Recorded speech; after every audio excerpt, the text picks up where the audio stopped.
It was a classically chaotic and entertaining Formula E race here in Monaco. Let's take a look and see how Oliver Rowland came out on top. He started on the front row alongside Taylor Barnard. Barnard got a great getaway. Rowland covered the inside line to make sure he stayed ahead of Nick de Vries and Dan Ticktum. So on the opening lap, he was in second place. Now, Nico Muller, unfortunately, got a puncture on that first lap, so he had to come into the pits and change the rear right tyre, and that dropped him to the back of the field. He then went on a bit of a charge, using a lot of energy to catch up, and we'll come back to him. But at the front, it was Barnard versus Rowland. Rowland had to go first at the swimming pool chicane, didn't quite work, and then had another go at the chicane after the tunnel.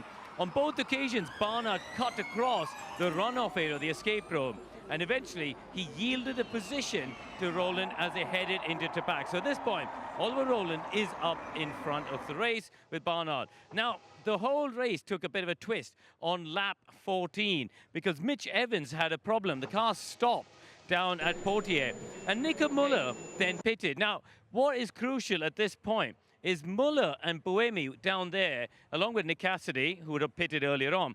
But those two were the only drivers who were low enough in their energy. So the state of charge used to be around between 60 to 40%. Because Muller was on that charge from the early part after the puncture, he'd used the energy. So they were the only two who were able to pit under the full course yellow. Out on track, as you can see, Rowland had to slow down, and he was a bit too cautious. So Barnard actually got ahead of him and got back into the lead.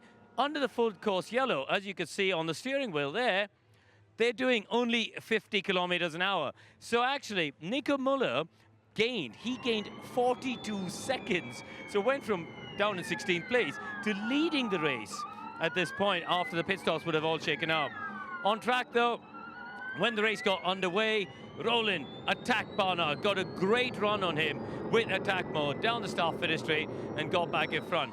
Then Muller in the lead when everyone else comes into pit. So we'll see here in a second. Muller then takes the lead while the lead pack at that time, the likes of Rowland and Barnard, they all pit.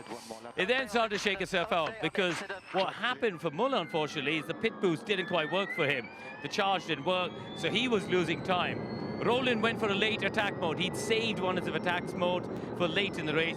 Then he started making the moves. So he gets past there, up into the top three, then goes past Muller in a great move up the hill towards Massenet, and he's now right behind Nick de Vries in the tunnel, in the slipstream, in attack mode. And as we get down to the chicane, Rowland makes the move, makes it stick, and that is the winning move for him. So it was all a little bit topsy-turvy when Muller came into play, but in the end, it was brilliant tactics from Oliver Rowland, using the attack mode at exactly the right points, using the strategy at exactly the right way to come out and win again.